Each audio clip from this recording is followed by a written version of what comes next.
विद्यार्थियों, अपन पढ़ रहे हैं स्पेक्ट्रोस्कोपी और पीछे से अपन पढ़ते हुए आए हैं कि किस तरह से रेडिएशन से एब्जॉर्ब होते हैं, डिटेक्टर से अपन डिटेक्ट करते हैं और अपन कार्बन का टाइप, हाइड्रोजन की स्थिति और क्रियात्मक समूह आदि की जानकारी इसके बारे में मालूम कर सकते हैं।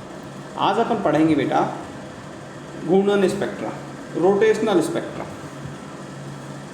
जब अणु अत्यंत कम ऊर्जा वाले विकिरणों में से सूक्ष्म तरंगों को अवशोषित करते हैं तो उसमें से आणविक घूर्णन संपन्न होता है और अणुओं के घूर्णन स्पेक्ट्रा प्राप्त होते हैं।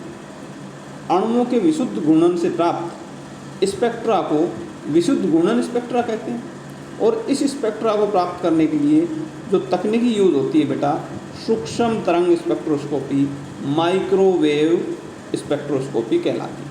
तो आज अपन जो माइक्रोवेव स्पेक्ट्रोस्कोपी, अपने घरों में जो माइक्रोवेव ओवन अपन यूज़ करते हैं ना, उसमें भी नहीं माइक्रोवेव्स का यूज़ होता है।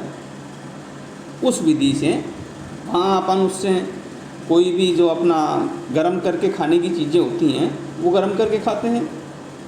और यहाँ अपन पढ़ेंगे घूर्णन स्पेक्ट्रा, रोटेशनल स्पेक्ट्रा मालूम करने के लिए इसका उपयोग। उसमें पहले हम लेंगे द्विपरमाणु कणु दृढ़ घूर्णन के ऊर्जा स्तर, यानी डायटोमिक मॉलिक्यूल्स लेंगे हम, उनके energy levels of rigid rotator के रूप में मालूम करेंगे और उसी के आधार पे इसके अन्य नियम हम पढ़ेंगे। घूर्णन स्पेक्ट्रा को समझने के लिए हम एक सरल द्विपरमाणु अणु का उदाहरण लेते हैं, जैसा आपको डायग्राम में दिखाया गया है। किसी द्विपरमाणु कणों को एक दृढ़ घूर्णक की भांति उपचारित किया जाता है जिसमें M1 व M2 द्रव्यमान वाले दो परमाणु नाभिक हैं जो एक दूसरे से r दूरी साम्यबद्ध लंबाई पर स्थित है। माना यह अणु उस अक्ष पर घूर्णन करता है जो इसके गुरुत्व केंद्र सेंटर ऑफ ग्रेविटी से गुजरता है, जहाँ दोनों ओर से आघूर्ण का मान समान होगा।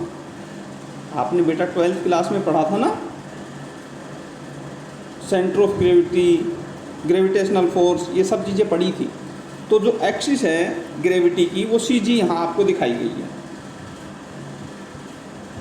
हमने क्या माना बेटा कि ये जो अणु है इसका गुरुत्व केंद्र CG पॉइंट पर है जहाँ से दोनों के आघूर्ण का मान समान होगा, इसलिए M1 R1 बराबर होगा M2 R। अपने अक्ष पर घूर्णन करते हुए अणु का जड़त्व आघूर्ण मोमेंट ऑफ इनर्शिया होगा I = समेशन MI/R² होता है, यानी M1 R1 square plus M2 R2 square plus M3 R2, जितने भी अणु हों उन सब के द्विध्रुव आघूर्ण को, मोमेंट ऑफ इनर्शिया को हम ऐड कर देंगे। इस तरीके से जो मोमेंट ऑफ इनर्शिया आएगा बेटा, I = M1 M2 upon M1 plus M2 R² या I = न्यू R²। न्यू क्या है बेटा? रिड्यूस्ड मास, सामान्यित द्रव्यमान।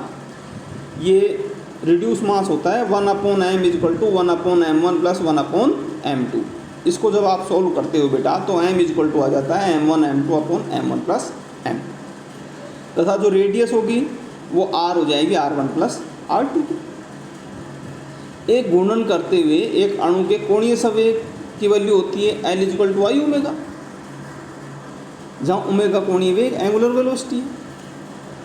लेकिन अणुओं के कोणीय संवेग क्वांटीकृत होते हैं जिनके लिए एक निश्चित समीकरण निर्धारित की हुई है, उसके अनुसार आता है ये। तो L = आएगा √J × J+1 H क्रॉस। ये H क्रॉस होता है बेटा H/2π = √J × J+1 H/2π, जहाँ J घूर्णन क्वांटम संख्या, रोटेशनल क्वांटम नंबर कहलाती है। इसका मान 0, 1, 2, 3 होता है। घूर्णन करने वाले अणु की ऊर्जा ½ ओमेगा² होगी। अतः घूर्णन करने वाले एक द्विपरमाणु अणु के क्वांटीकृत घूर्णन ऊर्जा स्तर का मान हम दिखा सकते हैं EJ = ½ ओमेगा²। इसको 2 से मल्टीप्लाई करोगे और I से मल्टीप्लाई करोगे तो I ओमेगा² अपॉन 2I, और I ओमेगा² को हम L कहते हैं, तो EJ = आ जाएगा L² अपॉन 2। या E J is equal to J into J plus one H square upon 2i, या E J is equal to आ जाएगा बेटा J into J plus one H square upon 8 square I. इस H upon 2 को अपन H cross लिखते हैं, वो value यहाँ लिख दो आप। तो E J is equal to आ जाएगा ई जे बार आ जाएगा E J upon H C is equal to H upon 8 square I C J into J plus one, या E J is equal to B J into J plus one. ये सबसे important है बेटा, E J is equal to आ जाएगा B J into J plus one. B घूर्णन स्थिरांक होता है जो किसके बराबर होगा, एच 8 स्क्वायर आई सी। लेकिन यहाँ एक बात विशेष ध्यान रखने की है कि अणु का विशुद्ध घूर्णन केवल तभी प्राप्त हो सकता है जब न्यू इज इक्वल टू 0 हो और उसकी इलेक्ट्रॉनिक अवस्था में कोई अंतर ना हो। चयन नियमों के अनुसार कोई अणु विशुद्ध घूर्णन स्पेक्ट्रा केवल उसी अवस्था में देगा यदि उसका द्विध्रुव आघूर्ण हो। H2N2Cl2 जैसे समनाभिक द्विपरमाणु अणु का द्विध्रुव आघूर्ण 0 होता है, अतः ऐसे अणुओं का घूर्णन स्पेक्ट्रा मालूम नहीं कर सकते। मतलब क्या है बेटा, डायएटॉमिक हो और उसमें द्विध्रुव आघूर्ण हो, डायपोल मोमेंट हो। डायपोल मोमेंट मैंने आपको पढ़ाया था पहले, न्यू इज इक्वल टू होता है डायपोल मोमेंट बराबर क्या था, Q into due. Q charge उस पर और डी उन दोनों के बीच की डिस्टेंस। तो HF, HCl इन सब में जो भी हेटेरोएटॉमिक हैं, यानी जिनकी विद्युत ऋणता में अंतर है, H2N2Cl2 यहाँ तो दोनों सेम ही परमाणु है बेटा, तो इनकी विद्युत ऋणता का अंतर नहीं है, इसलिए इनमें द्विध्रुव आघूर्ण नहीं होगा। लेकिन HF, HCl, HBr, HI, H2O इन सब में क्या होगा, डायपोल मोमेंट होगा, और जिनमें डायपोल मोमेंट होगा उन्हीं को हम इस तरीके से मालूम कर सकते हैं। तो पहली शर्त ये हुई कि डायएटॉमिक मॉलिक्यूल हो, दूसरी शर्त ये हुई कि उसमें द्विध्रुव आघूर्ण होना चाहिए। और द्विध्रुव आघूर्ण मैंने आपको बताया बेटा क्या होता है, Q इंटू डी। Q उस पर चार्ज और D उन दोनों डायपोलों द्विध्रुवों के बीच की दूरी होती है।